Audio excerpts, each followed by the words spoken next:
Assalamualaikum. I am Daiba and you are watching your own channel Audiovisual Books. Today's editorial or opinion: Life's not worth saving. Zeba Setar. Let's start. Alarmingly, COVID 19 cases have crossed the 125,000 mark with deaths over a couple of thousand, and R0, the infection reproduction rate, racing to 2. But this only matters to a handful of us in Pakistan. We are leaping towards the 200,000 COVID 19 infection mark predicted by the WHO executive director.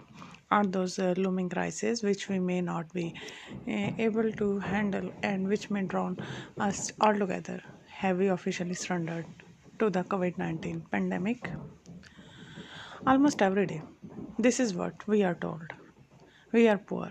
We have a weak health system. We have a growing national debt and other unavoidable expenses that eat up our budget. Alas, we can do nothing to save the lives of those who ultimately do not matter in the greater good of saving our economy. This is the moral decision that will taint 2020 and haunt those of us who manage to come out unscathed.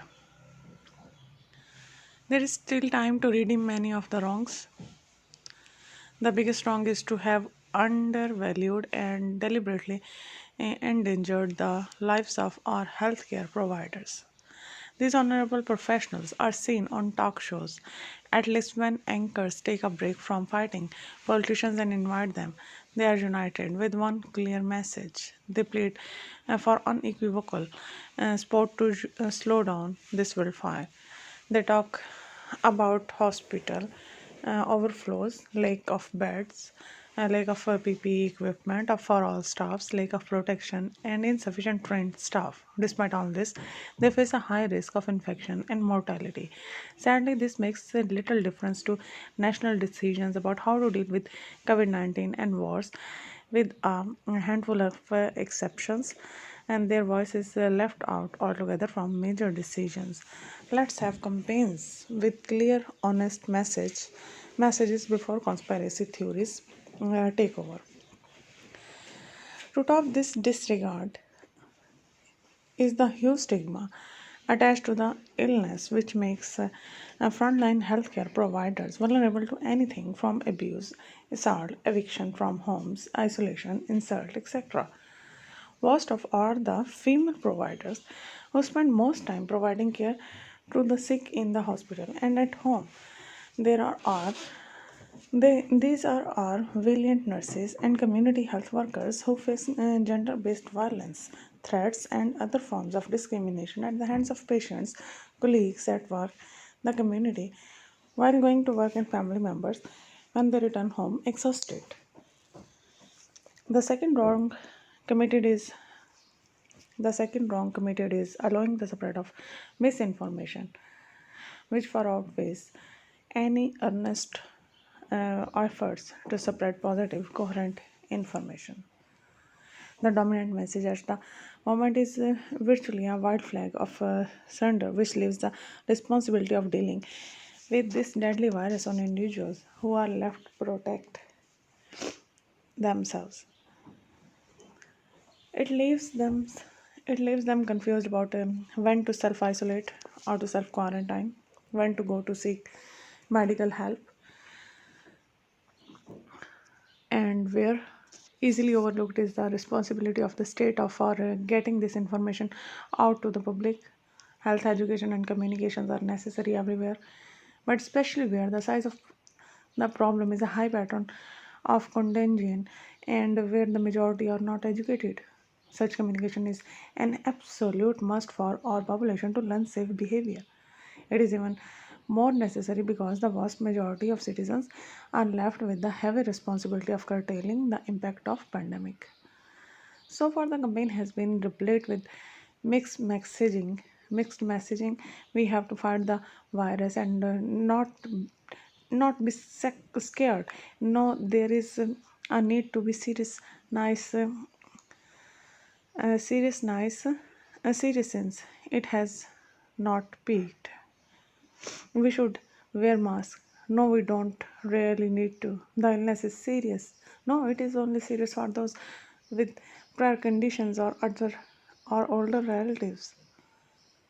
Worst still are messages that make one feel falsely safe that the virus is merely flu and not the lethal infective strain wiping out major global economies and societies. Let's have major campaigns with clear, honest messages immediately before ridiculous conspiracy theories about vaccines and Western plots take over.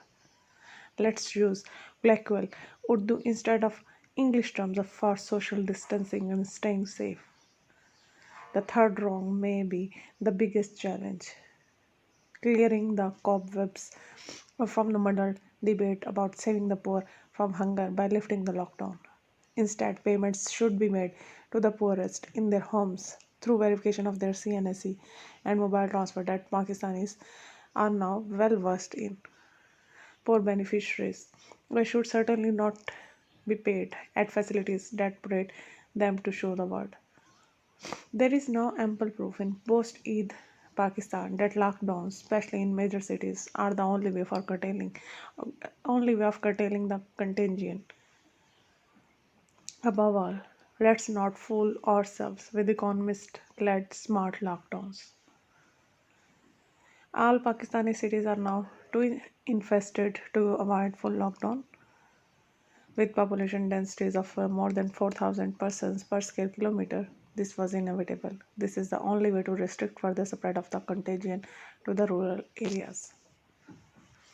There is no choice but to provide the essentials like food, water, healthcare for the poorest 20% of the population for the next few months.